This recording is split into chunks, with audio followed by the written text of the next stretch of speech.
And then we hear a sound far away. And there's a crashing noise. And we hear someone go, "Oh, goodness! Help!" What do you do? My gosh. I didn't know this was both a test of character and a game because first I would probably laugh at what is clearly an elf flying by on a like cart run amok that entered Iceland through a portal from another time.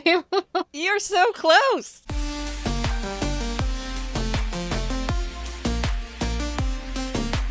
Welcome to Words About Stuff, a podcast where I talk to awesome people about the stuff they love. With me today, Sarah Kuiken. She is a copywriter and full-time nomad who travels across the U.S. with her two semi-chaotic dogs. Hello. Hello. That's your intro. I don't know what else to say, but hi. That's all you gotta say. Nailed it. These are the aforementioned dogs. Those are my dogs being less chaotic than usual. They almost look like they can respond to commands and sit quietly without dragging me around. That's great. Yeah, that's how they would like to be shown here. And when they're with you, they'll do whatever, right? Yeah, exactly. What are their names? The brown one on the left is Piper, and the gray one on the right, his given name is Orion, but I usually call him Rooster, or one of 1,000 other things. I never call him his actual name. Does he make a noise like a rooster? Is that why?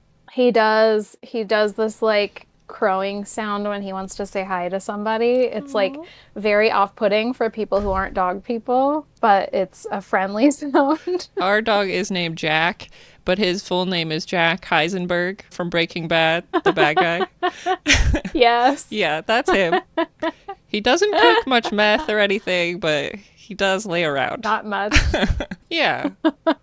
And thank you for being here on this podcast you probably don't know much about because it just started. Thank you for having me. This is the best way to learn about it. It is, because I haven't done the same thing in any episodes. So even if you had heard them all already somehow, it would be a new experience today. But the first thing I ask everybody is, what makes you awesome today? Man. And if you need me to think of one first, I also haven't thought of one. Let's see.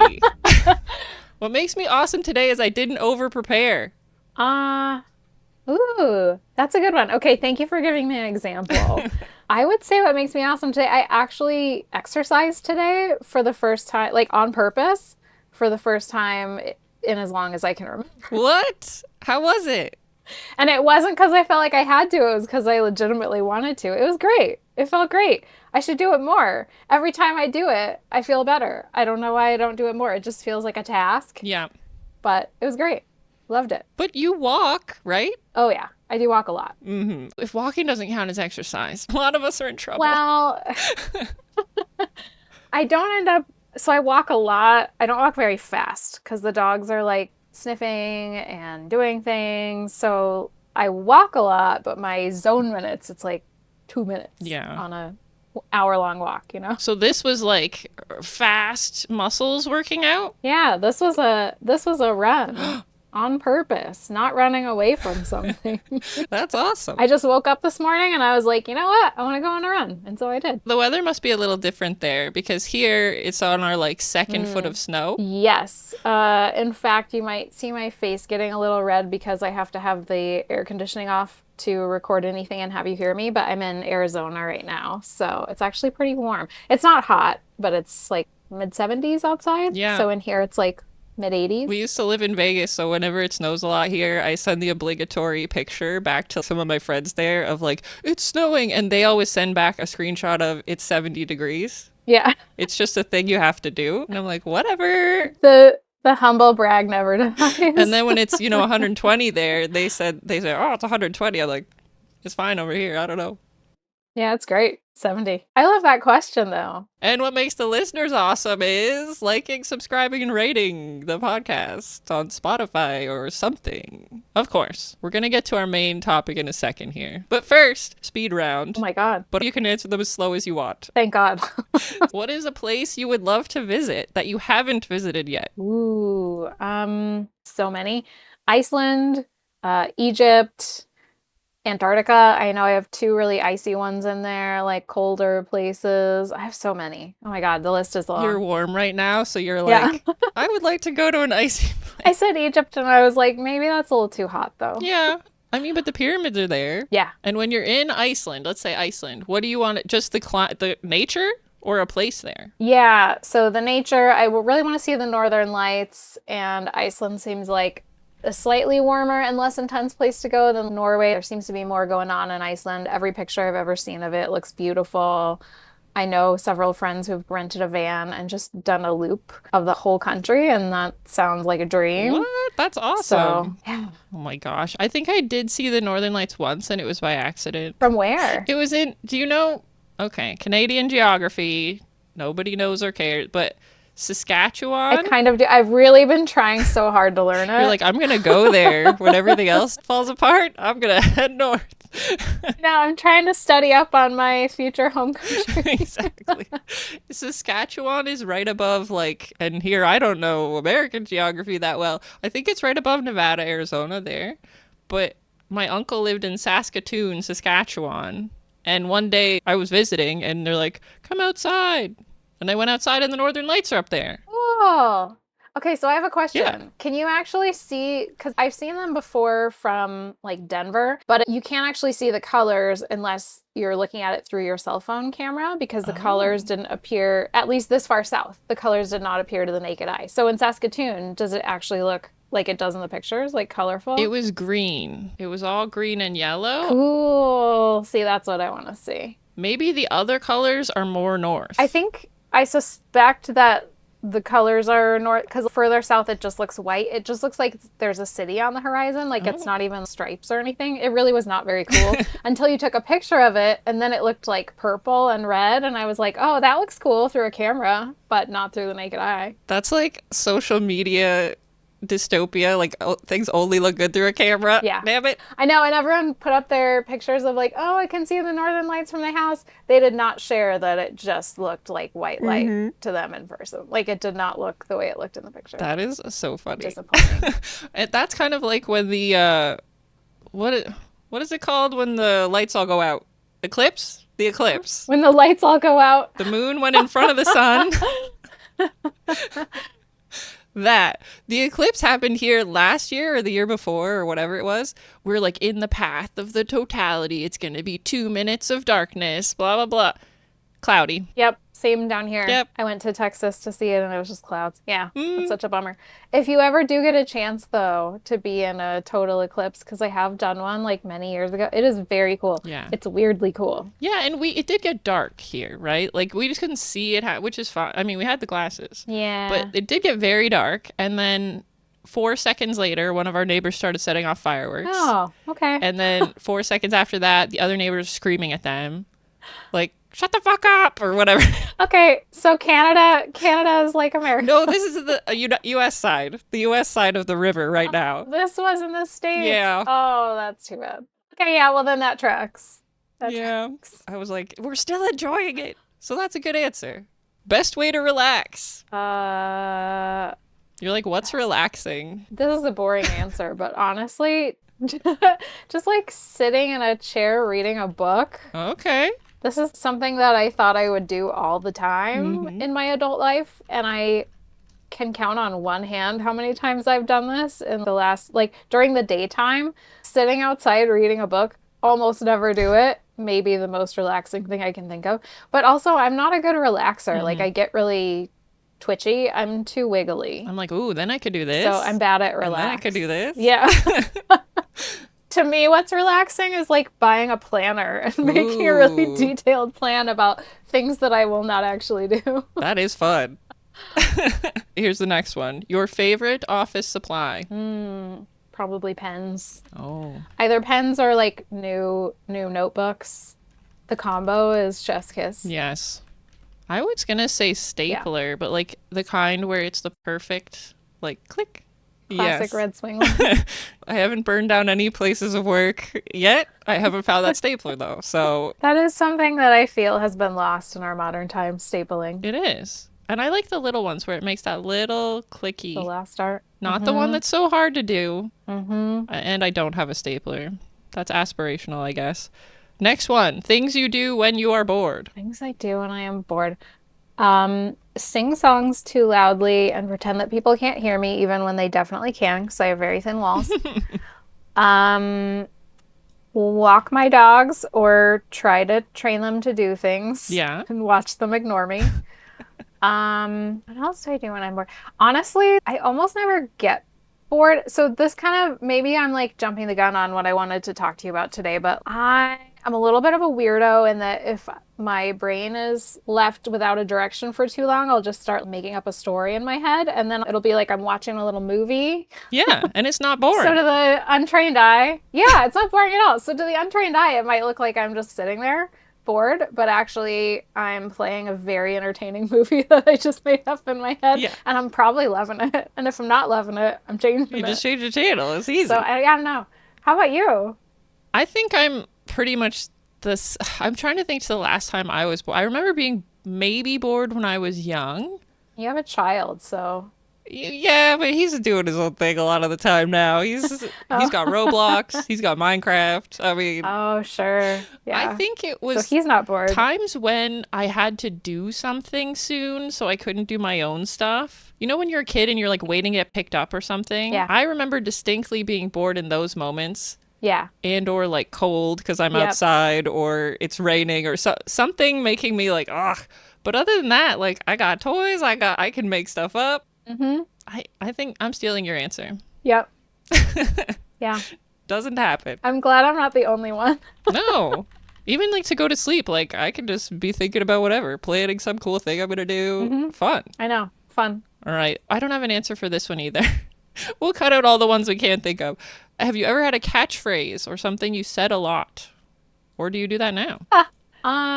My sister would tell you that my catchphrase is I'm just saying. Oh. Because I'm like kind of a know-it-all, and I apparently, according to her, cannot help but express my opinion, which I would often follow up by I'm just saying. That's a good one. So I guess that's it. It's not a great one. Well, it's not like eat my shorts. It's not what I would choose. Eat my shorts is a much better one. I don't know. Also, I was never allowed to watch The Simpsons, so I really wouldn't know. I really missed that whole era. And then I never went back. It's like one of those things where I feel like if you miss it in the moment, it's really hard to go back and like really get it. I mean, they're still on. It's crazy. 36 years? Are they still running? Yes. South Park style? Wow. It's nuts. I stopped. I mean, yeah, there was a time when everyone's quoting it and whatever, at least where I grew up. But now it's just still on, right? Like, I don't know. That's crazy. Grey's Anatomy is probably also still on. The best hiding spot you had when you were a kid? I don't know if I meant for myself or for an object. Yeah. Good point. Me hiding? I think I had a tree house, but I guess that's very obvious that that's where I would have been. Ooh, that's so cool though. Yeah, it was pretty cool. Treehouse is amazing. That's a great answer. There's nowhere to hide in it. I have nothing that can compete with Treehouse. It's like a box. Yeah, but you're in like the Home Alone style robbers would probably check there last. Yeah. So at least that'd be better than like in the main house. After they got hit by the paint can and stepped on the nails or whatever. What a crazy movie. Yeah, exactly. Today's episode is brought to you by vaccines because they work. They really work. And vaccines have no link to autism. If you've heard that, then you've heard from Andrew Wakefield. He's the guy who published MMR Vaccines Cause Autism Study. And he lied. He got paid money and he lied, and then science disproved him. In 2010, the study was fully retracted, and the UK General Medical Council found him guilty of serious professional misconduct and acting against children's best interests. He was removed from the medical register and moved to Texas, and he makes anti-vax propaganda. So don't listen to that guy. Vaccines have saved more lives than maybe anything humans have ever done. Smallpox has been globally eradicated. I don't think we appreciate what a big deal that is. It used to kill 3 out of 10 people that were infected. Estimates were as high as 500 million people in the 20th century alone. But we all vaccinated and gone in the 1980s. Were there some questionable vaccine practices? Yes, but when we all work together, it's gone. Except, of course, the labs keeping it on hand. We can ignore those.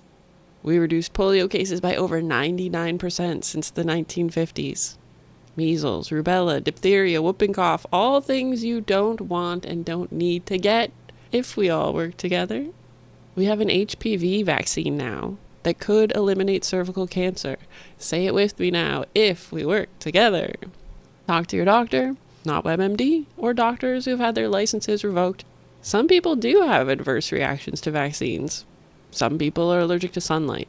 Some people get struck by lightning 7 times. Some babies are born with teeth. Something is happening to someone somewhere all the time. But that something isn't smallpox anymore. And that's because of vaccines and all of us working together. Now back to the episode. I don't think I hid objects, so I wouldn't have an answer for... I didn't really hide objects either. I lost a lot of objects. Oh. Like I hid them from myself. Are you... By accident. Okay, the next question is, you lost something and looked everywhere for it. Where do you find it? Somewhere safe. The safe place you put it where you'll never find it again. Yeah, whenever I put anything somewhere safe, I will not see it again for like 7 years. It's very safe. I think my worst one was in the fridge. Like, I was looking... Oh, you lost something in the fridge? Like, I had a thing. I forget what it... Car keys, something like that. And I couldn't find it. And then I found them in the fridge. Oh. Was this when your son was young? Yes. Okay. I'm going to guess you had probably not slept in like 3 days. Yeah, that could have been it. Hungry instead of wanting to go out. So you lose things a lot. Uh-huh. Where do you find them? Yeah. I mean, honestly, like not even in places that are that weird. I live in a trailer, so my house is maybe a total of 215 square feet or something. It's not a big space, and you would be amazed at what I have managed to lose even in a space this small. Like there are only so many places to put things. I still lose stuff all the time. Oh, no. Maybe it's easier to lose stuff when it's a small area. Because you're used to it being in one place? Maybe. Yeah. I mean, it's usually that. Yeah. It's usually like, for whatever reason, I put it in a place where then future me does not even think to check. No, because it wouldn't be there. Why would it be there? Yeah. Why would anyone put something there? It must have been someone else who did it. That's what we do. It was who moved this? It was probably me. If anyone's moving anything, it's And then me. I finally find it. And then use it and then put it back in that weird spot so that I will lose it again. Yeah. So like I'm trying to be better about them putting it in the places that I looked for it Oh. so that next time I can find That's it. a lot of work. I'm trying to outsmart myself. It's really difficult. It's an escape room, but it's just where you live. Yeah, it's an escape room, but it's just me trying to keep track of daily objects. Living alone. You could blame it on ghosts if you really wanted to. You could make it more interesting. It might be that. It's probably ghosts. Yeah. We'll say it's ghosts. Friendly ghosts, though. I've always wanted to meet a ghost. Like, I don't believe in ghosts, but I've always wanted to hang out with one. Yeah, why not? Anyway, like, I want them to be real, but not in a scary way. Yeah, I don't want it to be like I'm getting chased around. That's a pass. No. Not like haunted, more like a ghost that's like, hey, what's up? Yeah. I'm in for that. And now, for your main topic, I made up a game for us to play. Great. Have you ever played Dungeons and Dragons? No, but I've always wanted to. I've never been invited. You still technically will not have played Dungeons and Dragons after this, but yes, that's loosely what this is. If there's any purists out there listening, I don't play Dungeons and Dragons the way you do. I'm sorry. I don't like doing math. We're not doing that part. There's math? There's math. Oh, I and don't want to play some anymore. people play with a bunch Like of rules. the main kind. I'm out. Exactly. We're not doing that part. We're doing the fun I'm part. glad no one ever asked me. You can rate Dungeons and Dragons when we're done. Okay. But for anyone who doesn't know what it is, it's collaborative storytelling. So the Dungeon Master makes a bit of a world, a bit of an idea, and then the players tell a story as they go through it. And we're going to use a lot of theater of the mind. Boy. You just talked about it before. It's when you just imagine the stuff. Great. I'm in for it. There's some people who like build entire sets, right? And they like do all these visuals. And that's cool until the players decide not to do that, right? I played a game once where the guy was like, and you come across the most beautiful tavern you've ever seen. And we were like, nah. And he's like, are you sure you don't want to go in the tavern? We're like, we want to go to the bakery.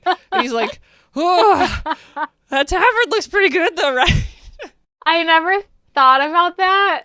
that, like, as a dungeon master, you could have an idea of what you want everyone to do, and then they might just not go along with it. And you can tell, so you're giving them a bit of a hard time. You see them, like, with their notebook, they're, like, flipping 40 pages in. They're like, God damn it. So this is not all planned out. I don't even know the end. We'll have to get to the end ourselves. Okay, great. So I'm going to share my screen with the minimal visuals I do have. This is going to show you our characters. Wow. There we go. You really did a lot of homework for this. I did. So that's us. We're us. You don't have to memorize the history of elves or whatever else. You're just you. Superhero. You're a monarch / chemist, Yeah. is what I'm seeing. That's a picture from my website, and someone said it looks like I'm drinking beer. What? I thought I was a scientist. I don't think it looks like you're drinking beer. I think that person does not know what beer is. Oh, maybe. Yeah. Was it like a 10-year-old child that said it looks like you're drinking No, beer? an adult. I think they were evaluating my website for something. They were probably trying to pitch me, and they're like, I don't know if this fits with your brand. And I was like, that is very strange. like, it does. It's nonsense, so it fits. I think it absolutely does. It looks like you're a scientist to me. It's very Bill Nye the Science Guy. If that's what you were going for, you nailed it. It is. You nailed it. Let me find my notes. Blah, blah, blah. Okay. Do I remember if I hit next or not? Ooh, it's a roller coaster. I don't know what's on the next page. Ooh, there is no dungeon master. Everyone's a player today. Well, and I'll be both. I'll be the other people, and I'll also be me. So you can always ask me a question, too. You'll see. It won't make sense, and then it will. Do I need to know anything? The only thing that I know about Dungeons and Dragons is what I learned from watching Community. I don't know if you've seen that show. Yes. Or that episode. Okay, so everything I know about that game is from that episode. That's all you need to know. There's nothing else. Great. Okay. Oh my gosh, what's on the next page? Oh, okay. This is where we are. You and me, we're in Iceland. Ooh. Okay. And we're watching the Northern Lights. How did you do that? It's magic. Magic. Maybe we're copywriting. Who knows? Are we in a building? Doesn't look like it. Okay, we're outside. And we're like, wow, this looks beautiful. And then we hear a sound far away. Let's see if I can do it. And there's a crashing noise of wicker and wood. And we hear someone go, oh, goodness! Help! What do you do? My gosh.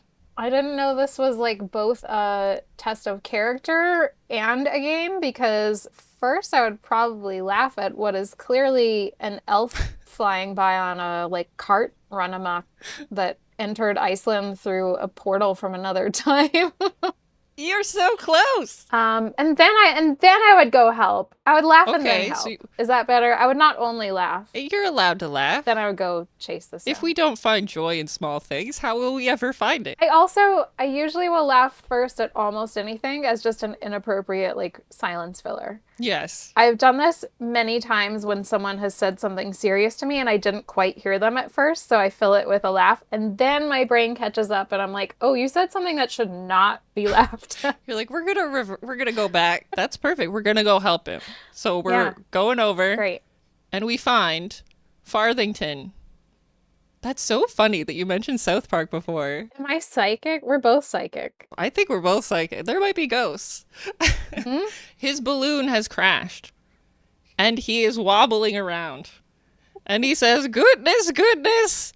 Ah! And he falls over and he faints. Okay. Sarah, what do we do? Oh, he's a cartoon, by the way.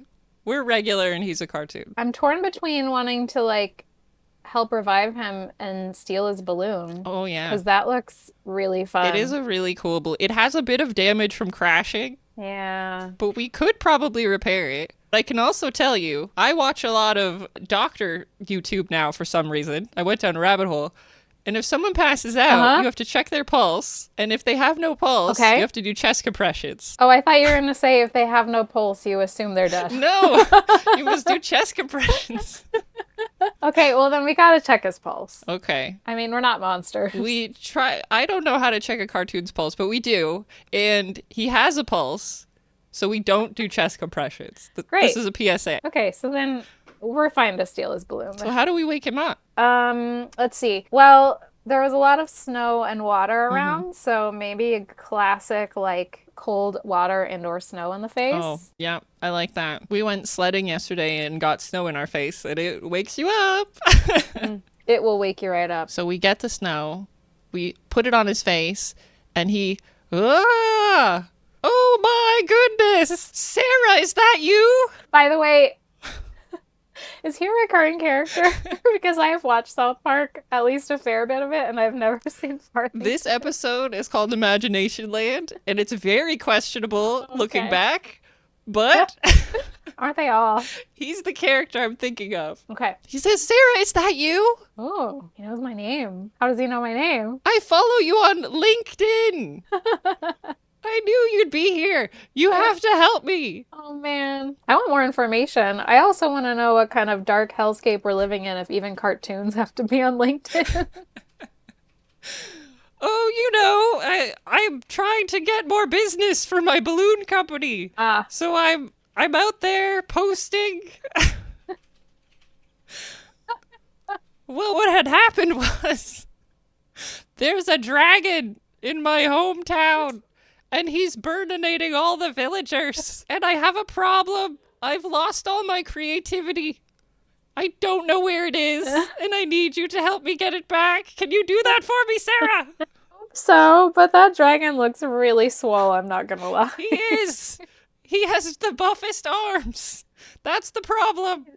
Super buff arms. You have 30 minutes before he burninates everyone. I'm so glad you're here to help me. I brought you, since I can't do magic without creativity, right? That's what I've established. Since that's the rule, I have a magic object for you that will take you wherever you need to go. And it is a very fancy notebook with nothing written in it. It's the best kind of notebook. I thought you might like it. Take this, and you must say the magic words to make it work. And the magic words are... I'm just saying, okay? Very good, very good. My creativity is in one of three places. It's either at the end of this yellow road that I was at last week, or at the end of a maze I visited. I think I hit my head, so I don't remember where it is. I think that's what it is. Or it's in my brain. And you could maybe go in there and find it. Oh, I'm going magic school bus for sure. Okay, close your eyes so I can get to the magic school, but I mean, that's me again. Close your eyes so I can get to the magic school bus part. Okay, here we go. Okay, there we go. This is Frizzle. Okay, now I'm gonna fix my ship, and he's fixing his ship, and we've got the notebook. Great. And we think it might be in his brain. Okay. Are we ready to go in there? I think we're ready. Okay, hold the book, say the words. I'm just saying. Ah! Okay, is it painful to shrink down and go in his brain, or is it nice? I think it's nice. Yeah, I mean, I think it feels weird, but I don't think it's painful. Okay. Are there any smells or sounds while it's happening? Ooh, I would hate for there to be smells. So we'll say we'll say no smells. Yep. I imagine the sounds would be kind of like if you're in an aquarium, or maybe like if you're swimming. So there's like sounds, but it's kind of like muted and squishy. Ooh, I like that. So we're going in to the right side of his brain. Often, creativity is supposed to live there, but we know the brain just kind of does a lot of things. Mm-hmm. So we're there, and the first person we see is this person, and they're sitting at a receptionist desk. And let's see, what kind of voice does she have? How about if she talks like this? Can you still hear me when I talk like this? I can still hear you even with the vocal fry. That's what it's called, right? Yes. Oh, yes. Okay, I'll try to do it. Hello. Who are you? I'm Sarah, and I'm on a search for Farthington's creativity. Oh, cool. I could help you maybe if you tell me what creativity looks like. What does creativity look like? I don't know. I might need my friend Amy to help me on this one. I always think it looks like mashing things up that don't normally go together and then seeing what happens with that. Yeah. I think that makes sense. That's how I would describe it, I suppose. Yeah, because it could be so many things, right? When you said you wanted to do creativity, I was thinking about it. And a weird place I see creativity is in the comment section of the internet. It could be good or bad, but a lot of the spaces I watch videos in, people will watch a whole video and then they'll say something so funny that's like an amalgamation of everything that was there. And I'm like, creative. Yeah. Or, I mean, this is not what you're talking about, but it was just making me think of when people will put together like a mashup as a rap from like different parts of different YouTube videos. Yeah. And when they put the two songs together. And I'm like, how did you even think to string those together? Yeah. Or mashing up a song. Yeah. I also like when artists will do a character in the style of something else. Like, we have our family picture back here, but it's like Simpsons style. That's creative, right? What is this will be her. What does it feel like to be creative? I think it feels like doing something I'm pretty good at generally, which is like ignoring the rules you're supposed to follow. Well, everyone's heard that expression, rules are meant to be broken, which I've never understood. I'm pretty sure that rules are not meant to be broken, but if you can bring yourself to break them, it is very freeing. And so, yeah, I think in order to really be creative, you do need to have taken in inputs and like learned and heard things, but then you kind of also need to forget all of it and just like see what's floating around in your brain and like what's bumping into each other up there and just let the rules go a little bit. That's so interesting. So that fits into a thing that I was reading about, a Japanese cultural thing, and it said you have to learn the skill, you have to master the skill in whatever form that takes in order to figure out what rules to break. Yeah. I like that. So it's like, I'm a student, I'm learning, I'm practicing and finding out what fits and what doesn't with me. And then I'm the one making the rules because I'm now the one who understood it all holistically. So like you said, taking parts, putting it together and finding something else, right? Yeah, exactly. Taking the pieces that you like from stuff you've learned and throwing away the rest of it to make something new. And I think you're right. You have to have some experience, right? You have to have some knowledge of the thing to be able to put pieces together anyway. Yeah. One of the things that used to drive me crazy in college, I feel like we've all met, it's usually a guy who like fancies himself a writer but never actually reads anything. Oh, yeah. And so like there are lots of people who love the idea of the tortured artist, but they don't actually go learn anything about that art. And while I think there is something to be said for originality, it's like, I don't know how you could be a writer if you're not reading anything because you don't have any ingredients to put together. Yeah. So like ideally you want to take something that's organic to you and then mash it with something that you got somewhere else so that you can improve and like pull in other elements from outside. I don't know. I guess I think like multiple inputs are a requirement. I think so too. And those people, I know the genre of person you're talking about, they think their stuff is amazing. I dated so many of that guy. Right. There's been a few too many. Like, we don't need as many of those. But they view their thing as like this groundbreaking piece of work. And it is to them, right? Because they haven't read anything else. Yeah. They've never seen this before because they've never seen anything. And I don't think they should stop, right? That's fine. Write your crazy thing and do whatever you want. And then maybe you'll read something and then you'll keep growing. I think our creativity only grows from doing more, right? Yeah. That's my guess. Yes. I also thought about stand-up, yes. Crowd work, stand-up comedians. Yeah. The most anxiety I could probably ever feel is being on stage doing stand-up and then doing crowd work. What? My God. So what is that also creativity? What is in there? Yeah, the whole improv world is wild. I had someone recommend to me, and I've aspired to do this, but it's inherently terrifying, so I haven't. But someone, like as a prerequisite for a creative writing class, they had to take an improv class. And I think where they were going was exactly that, like trying to form new connections and trying to get used to thinking about things differently. But also the idea of doing that in a performative way in front of people is so deeply scary to me. And I think so deeply scary to a lot of writers that like almost no one did that. Yeah, that's another skill. Performing in front of people, a very different skill than creating something in your mind. Yeah. That is so interesting. I would be so scared. I have done a public speaking class before. Yeah. and it was fine. And then for my job a long time ago, I would have to talk in front of people quite a bit, and I just got used to it. But you don't just get used to it in the first time you do it. No, and then like you said with crowd work, like having to just make stuff up on the fly based on like what people are throwing at you and in real time is like, I will say one of the things I love about writing is I can think about it for a really long time and no one knows if there's a long awkward pause or if it took me 10 minutes to write a sentence. Yes. But you cannot get away with that in stand-up comedy. So I don't know how they do it. No, and like filling the silence with laughing. I feel like on stage, they sometimes leave like 10-second pauses where they're thinking, and I'm like, oh, I couldn't do that. I would already be talking. Yeah. Yeah. Yeah, I would just be doing an awkward, nervous laugh. Yeah. And on top of all that, to have this social, like, fancy footwork, to not be offending the person, but also often they're doing little jabs. Like, all of that, to me, looks like a tapestry. Like, what? How do you even do that? But people probably look at things we write, and they're like, how do you even do that, right? That's true. It's just a different skill. Yeah, everyone has their own skill set. Yeah. And that's all creative work, I think. I think so too. Okay, so let's see. Let's see if she buys it.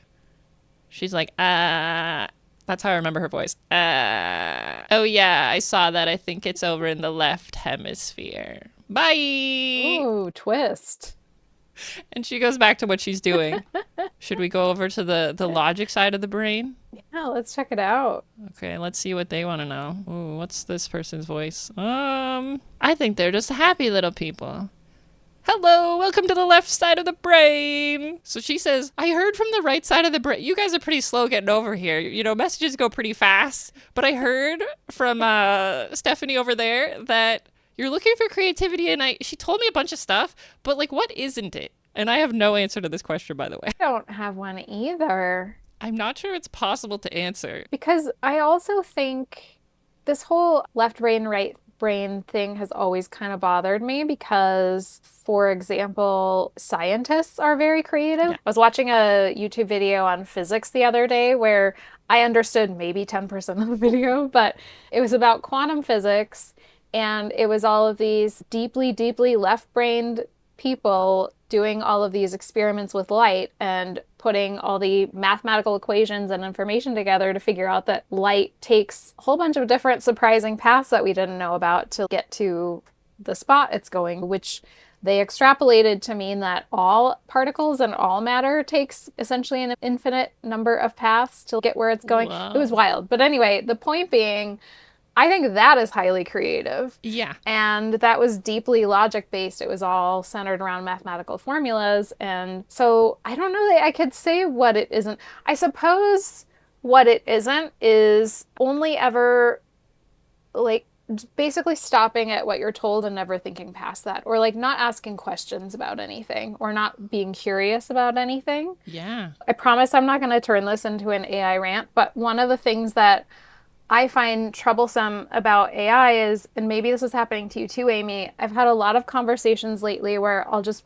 wonder something about the world or about life. And Google had already kind of gotten a head start on this anyway. But now people are just like, oh, well, just ask ChatGPT. And I don't like that answer for so many reasons, but one of the reasons is I would really prefer to just puzzle certain things out on my own. Like, I'm in this weird situation with a friend and I'm not sure how to respond to this situation. I would rather think about it and question my motives and question different courses of action than ask a robot to tell me an answer. And I think that impulse to, like, oh, we'll just look it up, like, look up the answer, there's one answer, I think that is not creative. But maybe that's wrong. I think that's the best answer you could have. I wrote the word AI on this slide. What are you doing? You're a witch. We gotta watch out. That's right. Ghosts are real. I wrote AI question mark. I think, if anything, we've proven ghosts are real. Yes, that's true. I wrote that, and I wrote conspiracy theories. And conspiracy theories is easier for me to assess, I think, because I think they're wildly creative. I don't think they're right necessarily, but they take a bunch of information and they amalgamate it into something that it is totally not. Oh, yeah. Or it is. Totally. Right? Highly creative. But yes, yeah. AI, I think I hate when, okay, so we would say boomers, right? Boomers would be like, who's that actor in that movie? And then they want to sit there thinking about that actor for a while. And my instinct was always, I just want to look it up because I'm being like oriented toward you want the answer, but they don't want the answer. They want to remember it. Yeah. They want to use their pathways to remember it. And I try to think about that the same way of what you're talking about.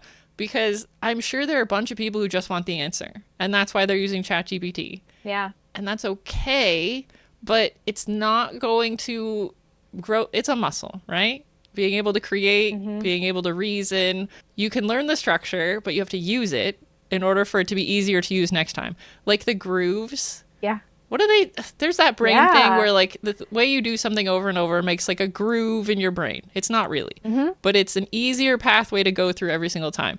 So if the pathway is, I have a question, ask ChatGPT, that's all you got. The Wi-Fi goes out, we have a problem. Yep, that's the one pathway. There's one highway in your brain. Yeah, and maybe it gets done faster. Yeah. But I'll give you an example. Like when you said creativity, I was like, oh, I'm so excited. And I could have said, right, to ChatGPT, give me something to do in a podcast about creativity. And it could have told me like 40 things. And then I'm using a different part of my brain. Right, left, I agree. I don't think that one does one and one does the other. But I would have been using editing. Okay, here's 40 ideas. Which one do I like? Instead of coming up with, right? One is faster, one is slower. And over days, first I was thinking, well, we could do brainstorming. Like storms are cool. And then I was like, The Wizard of Oz has a storm in it. And then I was like, oh, we could do that. And I thought about a bunch of things. And then I was like, I'm describing Dungeons and Dragons. Okay, I'll just do that, right? So that's how an idea is like formed versus taken out of a list. Yeah. Okay. Yeah, I think you're exactly right. I mean, you could have asked ChatGPT, what should I do for this podcast? And it could have given you 40 ideas. And maybe one of those 40, I mean, it wouldn't have been, but maybe one of them would have been as like fun and creative as this one. But it's still inherently not a creative idea because you were not forming it or finding it. You were paring down a list and like voting for one. And I also think based on my admittedly limited understanding of how these large language models work, I think they can't inherently be creative because they're predictive. Yeah. So they're always looking for what's the next most likely thing I should say based on this prompt. So if anyone has used these AI models and noticed that keywords that you give it, things that you say, or hints that you put down, it's going to repeat that back to you. That's by design because it's always going to, it's just like predicting the next most likely word based on what you give it. So I think that can inherently not ever be creative because it's never going to pick up a totally unlikely idea from over here and mash it up with something that you're asking it. That's not how it works. I think it is for finding information or amalgamating information and then giving us something digestible. Like if it's going to cure a bunch of diseases, amazing, right? If it could fix how we treat patients, like this patient had this happen and this happened and this happened. Oh, now I have all the data from all around the world, so I can recommend these tests for this thing. That all sounds wonderful. But when someone is like, make me a cover for my book, I get a little sadder every time. I know. Like it can do it, but it's like you're missing the point. And I think a lot of people all the time throughout all of history have missed the point. I think that's a huge human thing that we do. And it's just another tool. I don't know how many people get mad when I say over and over, religion is a tool, AI is a tool. All these things are tools that humans use to do human things. So it could be like an amazing thing, or it can be the worst thing in the world because we just use tools to do weird stuff. Fire, burn your house down, cook your food, whichever one you want to do. Yeah.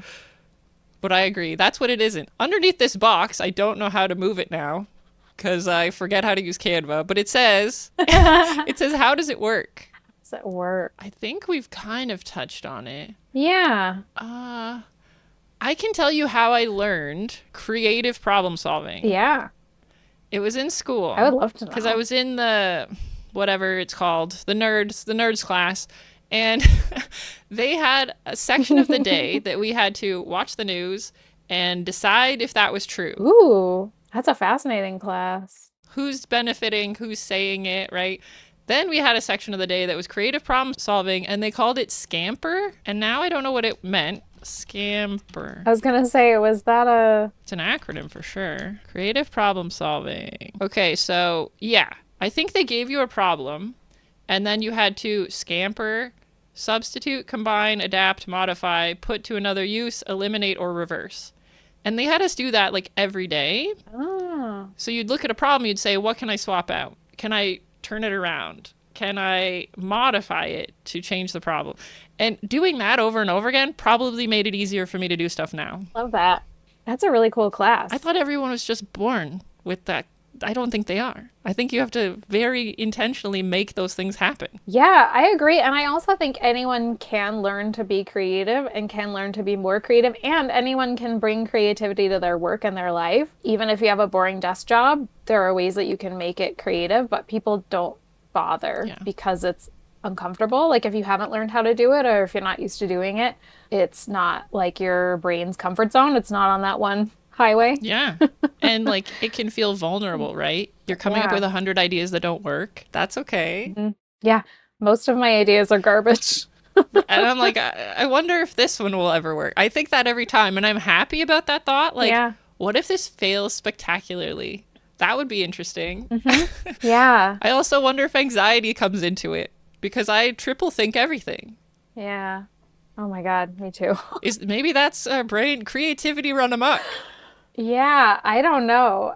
If that's true, then my creativity goes some dark, weird places where it's like, what's the worst possible outcome? We'll assume that that's the most likely one. Yeah, because that's creative too, right? I'm like, I'm just walking down the street. Yeah. I'm like, I wonder if a meteor will hit me. Why did that have to come in my brain? I was bowling the other day and I just threw a strike. So then I was like, okay, do the same thing you did last time. And like when my hand went back this way, my brain was like, what if your fingers get stuck? And I was like, come on. This is why I'm always terrible at bowling, because usually what happens is I'll start out doing pretty well and then I get really scared because I'm like, oh my God, I'm doing pretty well. I just got a strike last time. I have to get another one now or I'll waste it. And then I talk myself out of it and then I get gutter balls the rest of the time. I just found out I have been bowling for years, not recent, but like cumulatively very many years. I didn't know that when you got a strike, you like get the next two things you throw are like added. It's like math. Yeah. I didn't know that. Yeah. Well, you probably didn't because the computer does it all for you. It does. And I'm just like, oh, a strike. Cool beans. Which is another tally in the line of like, when you're not the one getting there, you're not learning anything. No. And it's in a perfect example. And now when I get a strike, I'm like, oh my God, the next two balls have to be amazing. Oh man. Well, when you didn't know, I bet you bowled better because it's so much less stressful if you're not freaking out about not wasting your strike. One time I got 3 strikes in a row and I was just like, that's cool. And they were like, oh my God, you just got whatever score. Your score is incredible. I was like, oh, cool. I must have done well the whole game. Fine. Yeah. Now I know. Yeah. Now I got to get over it. It is uncomfortable to know new things. That's one of the things that it would be better if you hadn't learned. There are a lot of those. Sometimes it's nice in the warm embrace of in the column of ignorance. Ignorance. Yeah. Okay, she says, oh, I know exactly where that is. Head over to the prefrontal cortex. There's someone who probably can get it for you. And it's the school bus. I don't know the names of those other kids in the show, but this is the school bus. Miss Frizzle is the teacher. That's all I know. I don't know the kids. But I also don't remember the little iguana guy. I think that's just her pet. What's his name? I'm going to Google it. Miss Frizzle's lizard pet. And then I'll edit it like we knew. Great. Liz. It'll be like we never forgot. Oh, Liz. Liz Ard. And it's a chameleon. I said lizard because I'm not a reptile girl, but it's actually a chameleon, and now I feel shame. But its name is Liz. If it were a dog, I would have nailed it. So it's a chameleon with the name Liz. Lizard. So we were half right. I think we're 100% right. What does the bus sound like? The bus sounds like, maybe it sounds sleepy. It says, looking for creativity. What is it good for? Is it worth finding? I think so. I would be bored a whole lot more if it weren't for creativity. And so would Farthington. I wonder what it's like for the people who just follow the rules and just doing the output. I'm assuming it's because they're tired. Yeah. I think you're right. I do think a lot of people have lost the energy to be curious. Yeah. I hope that's true because that's the explanation I give myself for why so many people will just believe whatever they read in the news or on Facebook. Yeah. Because there's a part of me that wants to shake society and be like, why are you believing this? This is wild. But I think a lot of people just don't have the energy to ask questions. And they're like, well, it's easier to just believe it and not think about it too much and just go for it. So I will say, I do think being curious and being creative go hand in hand, and they do take mental energy. Like, you do have to work out your brain a little bit. I often have this conversation with my husband. I'm like, people are too tired to create and think and do and assess and all of the things. And we always debate, is it by design? Are the millionaires setting up a system where billionaires now, are they setting up a system where you are tired all the time so you can't think about it? And I'm like, oh, I wish I thought they were that organized. I know.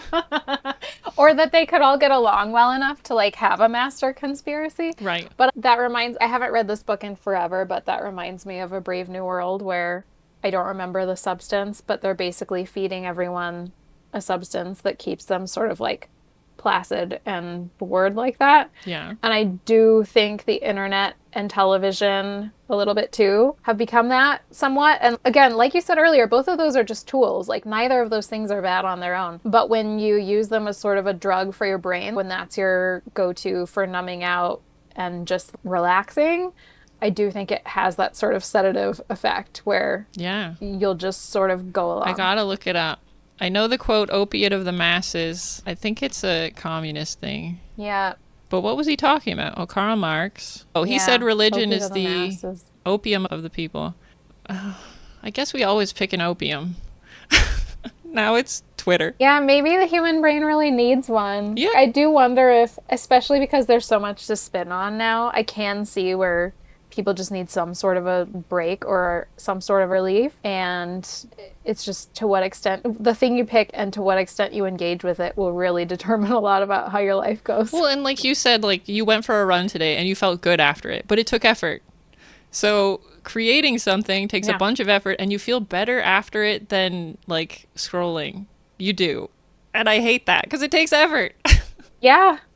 What a mess. But also not as much as you think. Yeah. There is that sort of imagined barrier. It's more of like a habit thing as well, I think. Mm-hmm. Like with exercise, for example, I remember when I used to exercise a lot, it was not hard to do at all because it was a habit and I actually wanted to do it. And so it was actually harder to not exercise than to exercise, which energy-wise doesn't make sense. But it's whatever your brain is used to doing, like whatever you're used to doing or how you think of yourself as being the kind of person who does that thing. Ooh. That is what has less resistance for you. If your identity is going to the gym, you're going to the gym, right? Yeah, exactly.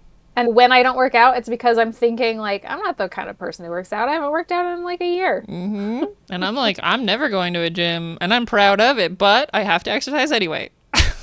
And I thought for a while, oh, I'm not the kind of person who does yoga.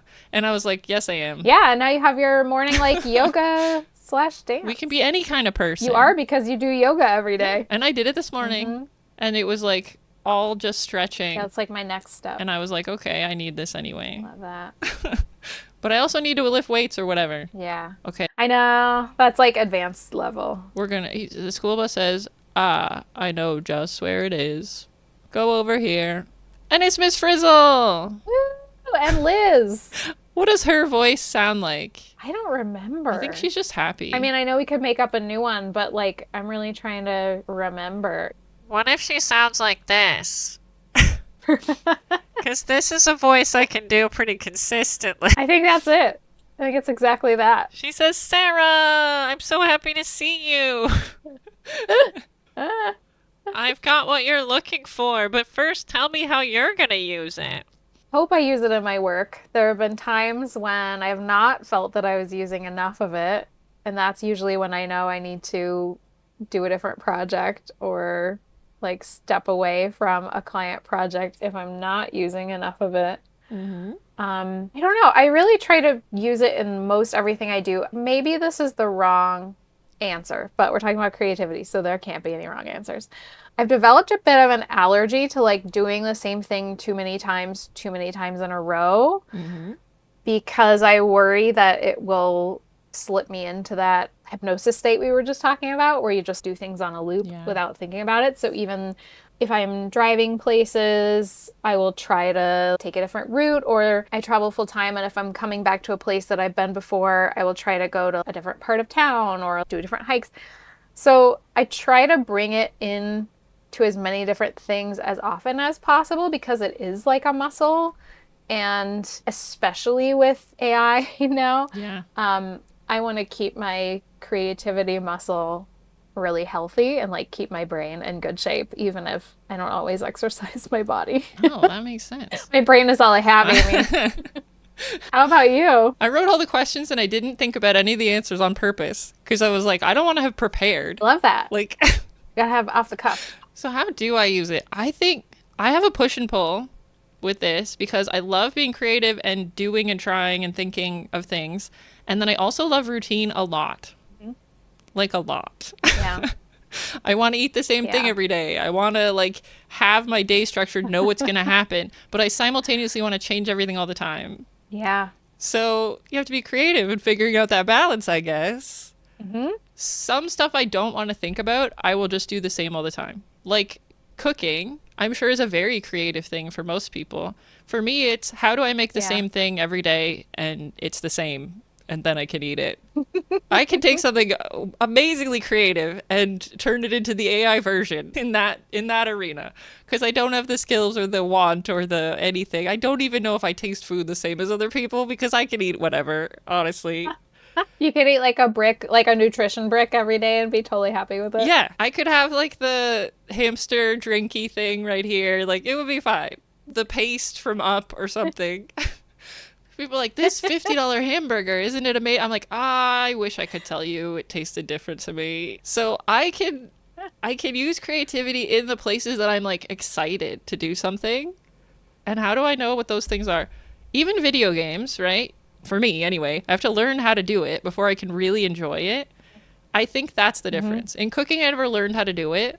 So like I don't enjoy being creative there. Yeah. Yeah, I think that's a good point. I was trying to think as you were saying that. I don't know that it's possible to have enough energy or mental bandwidth, as we would say now, to be creative in all things. I think you have to pick things where some of it is routine. I'm going to like call back an episode of Community again for some reason, but it makes me think of that episode where there's a class that's all about seizing the day, and the professor of that class is constantly doing literally every possible life task in a off the wall, whimsical way. Yes. And I just don't know that it's possible. I mean, for most people, that would be very hard to do. So I don't think you can be max creativity in all things. Yeah. Nor do I think like the great artists and thinkers of history were creative in all things. I'm sure a lot of them also ate the same thing every day, because that freed up mental space for them to be creative in the ways that they care about. Who's the guy who has all the same shirts? Probably a billionaire. Oh, I know Steve Jobs was. I'm not endorsing. He probably did horrible things since he's a billionaire, but having all the same shirt is kind of funny.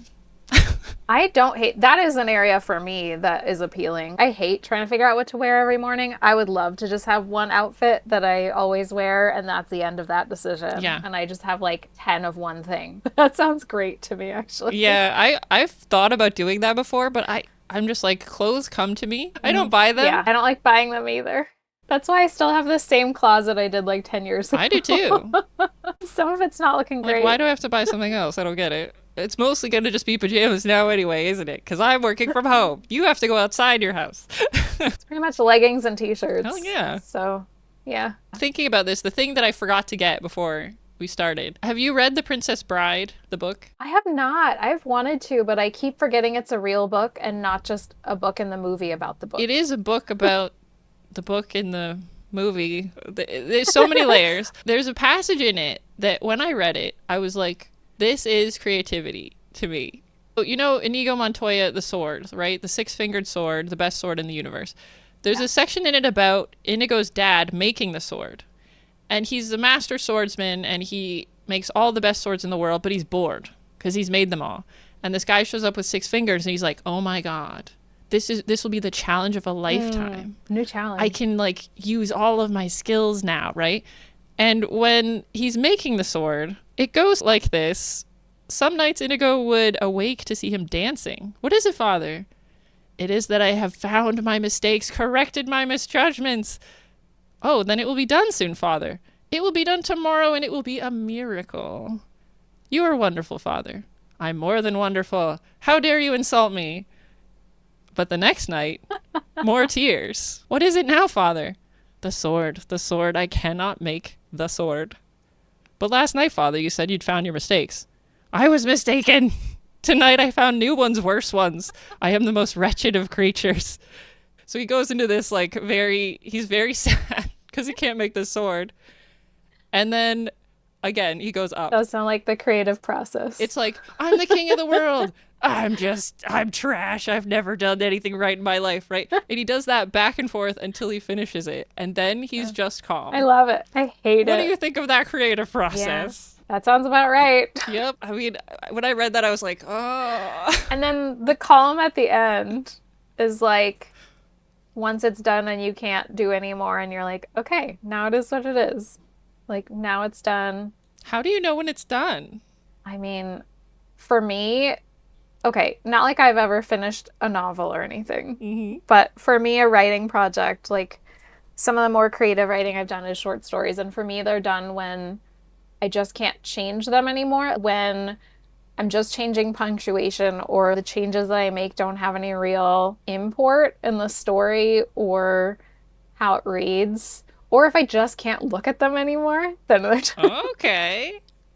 I don't think that's not a great answer for everyone. That's just my answer. I was thinking it's done when there's a deadline. Ooh, I like that way more. That's the only time I can feel like something's done.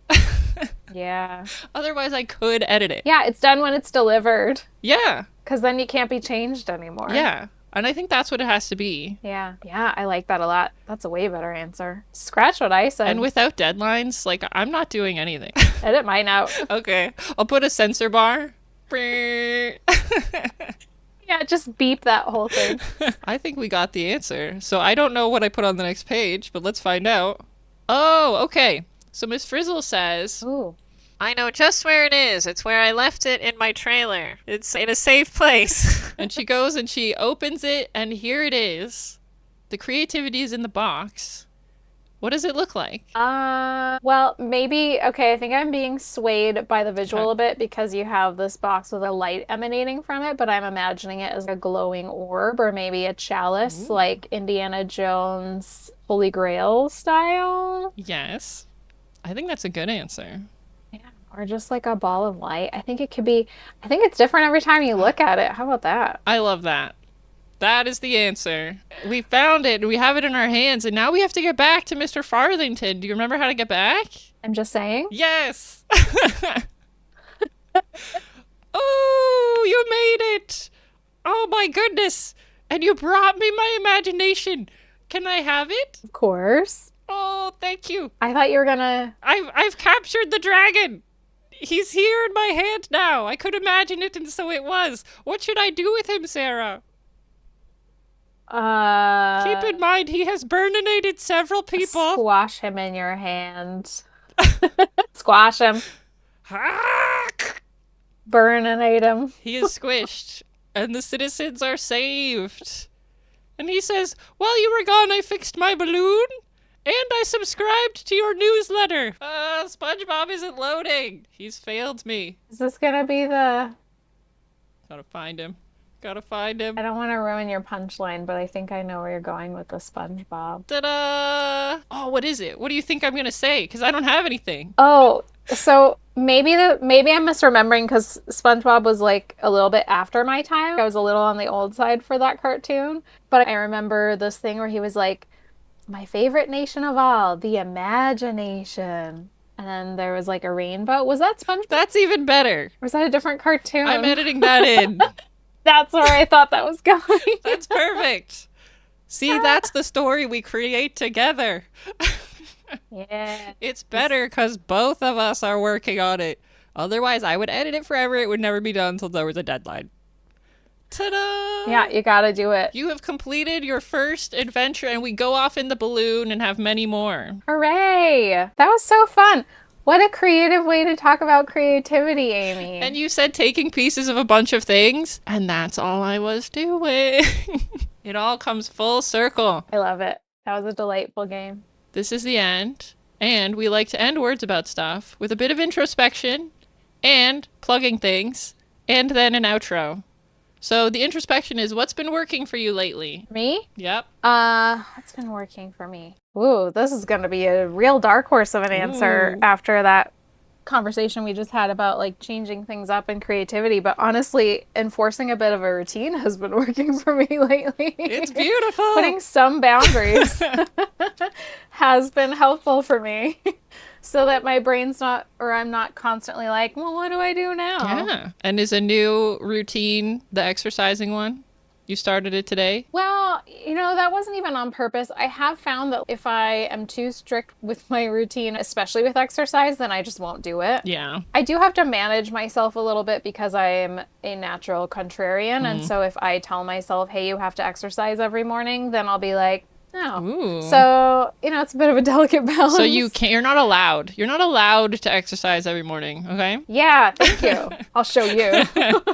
That is a fun way to have to manage yourself. So, no, not necessarily, but more just an order of operations and then what time I want to be working, no matter what. Like, I want to be working by a certain time, period.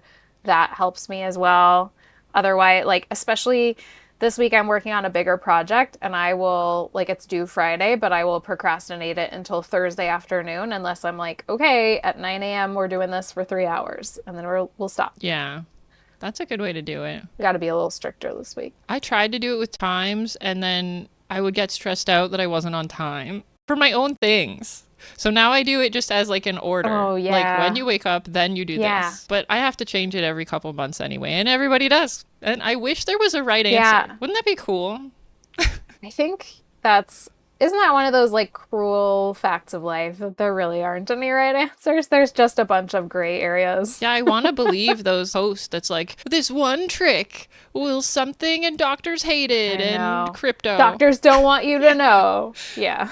I wish there was one trick. I always feel like my social posts will be like, there are no tricks. There's never one trick. I know. My marketing for my business would be a whole lot stronger if I were just talking about that one trick. I know. But you'd get the wrong audience. They wouldn't listen to a D&D podcast. No, they wouldn't. And what a delight. I don't ever want to play real D&D. I just want to do that one. That was great. There was no math. That's the perfect amount of math. So if someone wants more Sarah, where should they go? What are the links? Oh man, probably the best place is LinkedIn. I won't shut up over there. And then I also have a newsletter, and there I do shut up except for one day a week. So if you only want to hear from me once a week, it's the newsletter. If you want to hear from me daily, it would be LinkedIn. And I'm going to put the links in the thing, but I'm also going to say them out loud in case people aren't going to the comments. The newsletter is strikeanerve.com/newsletter. And it's LinkedIn, linkedin.com/in/Sarah-Kuiken. Nailed it. We're going to spell it out. SARAHKUIKEN. Ta-da! Well done. And now, I do not have an outro, so I steal them from other people's work. I'm going to see if you can finish this phrase, and that'll be the outro. As Buzz Lightyear so wisely says, to infinity and beyond. Yay! That's the podcast.